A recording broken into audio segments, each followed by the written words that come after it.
तो पुण्यात्माओं, इस तत्व ज्ञान को समझकर हम अपना कल्याण करा सकते हैं। और ये तत्व ज्ञान जो आज ये दास आपको सुना रहा है, 600 वर्ष पहले परमेश्वर कबीर जी ने अपनी अमृतवाणी में सुना था। क्या कहा था? धर्मदास ये जग बोरा ना, कोई न जाने पद निर्वाण।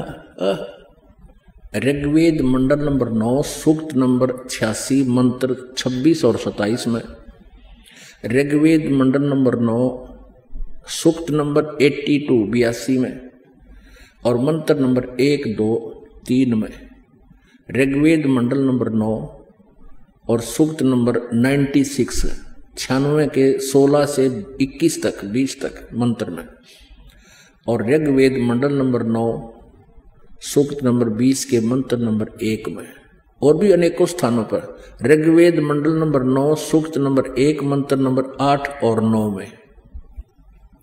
वो क्या प्रमाण दिया है वेदों ने?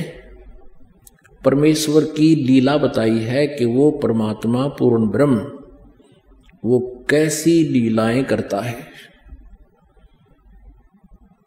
उसमें क्या बताया है कि वो पूर्ण परमात्मा ऊपर तीसरे मुक्ति धाम में रहता है और वो कबीर देव है, कबीर साहब है।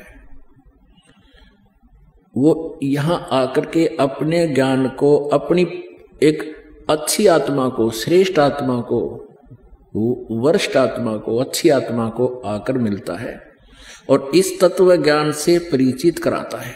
वो परमात्मा वेदों में कबीर देव कहलाता है। हम उसको कबीर साहब कहने लगे, हम वह को वह बोलते हैं। और कवि का अर्थ, ये व्याकरण के ज्ञाता क्या करते हैं, कवि का अर्थ सर्वज्ञ करते थे, सर्वज्ञ नहीं। या तो कवि का अर्थ कविये करो, क्योंकि कवि का अर्थ सर्वज्ञ नहीं हो सकता, कोई भी कवि सर्वज्ञ नहीं हुआ है। अब कवि क्यों कहते हैं? उस परमात्मा का नाम कवि क्यों है? क्योंकि वो अपनी महिमा का ज्ञान लोकोक्तियों के माध्यम से, कविताओं के माध्यम से, काव्यन्या, ऋग्वेद मंडल नंबर 9 सूक्त नंबर 96 के मंत्र नंबर 16, 17, 18, 19, 20 में स्पष्ट किया है। उसमें वेद ज्ञान दाता ये ब्रह्म है, काल है, ये कहता है भगवान आप अपने वास्तविक नाम का ज्ञान कराएं। 16वें मंत्र में, मंडल नंबर 9 सूक्त 96 के मंत्र 16 में। फिर 17वें में ये स्पष्ट कराया 17, 18, 19, 20 में कि वो कबीर देव है और वो अपने महिमा का ज्ञान, अपनी जानकारी स्वयं ही प्रदान करने आता है। गीता जी अध्याय नंबर 4 के श्लोक नंबर 32 में उसी के बारे में कहा कि ब्रह्मणे मुखे, उस सच्चिदानंद घन ब्रह्म के द्वारा अपने मुख से उच्चारित उस अमृतवाणी में, तत्व ज्ञान में वो ज्ञान, आध्यात्मिक यज्ञों की जानकारी, ज्ञान की जानकारी विस्तार से कही गई है। और उसको तत्वदर्शी संत से सुनने के लिए कहा है 4 अध्याय के 34वें श्लोक में, गीता ज्ञानदाता कहता है। तो यहां वही बता रहे हैं कि वो परमात्मा अपने महिमा का ज्ञान आप ही बताने के लिए सतलोक से चलकर आता है, अपने मुक्ति धाम से गति करके आता है और अपने ज्ञान को कविताओं के माध्यम से वर्णन करने के कारण वो प्रसिद्ध कवि की उपाधि भी प्राप्त करता है। और वो पूर्ण परमात्मा होता है, वो परमेश्वर होता है, स्वयं ही होता है। इसलिए उसको कबीर देव कहने लगे, हम कबीर साहब कहने लगे। वेदों में उसको कवि कहा है, तो वो कवि कहो, हम उसको कबीर साहब कहते हैं। वो अपनी अच्छी श्रेष्ठ आत्माओं को आकर मिलता है, अच्छी आत्मा को अपना ज्ञान सुनाता है। वो परमात्मा राजा की तरह दर्शनीय है, उसका नाम कबीर देव है। वो 3 प्रकार से शरीर स्थिति है उस परमात्मा की।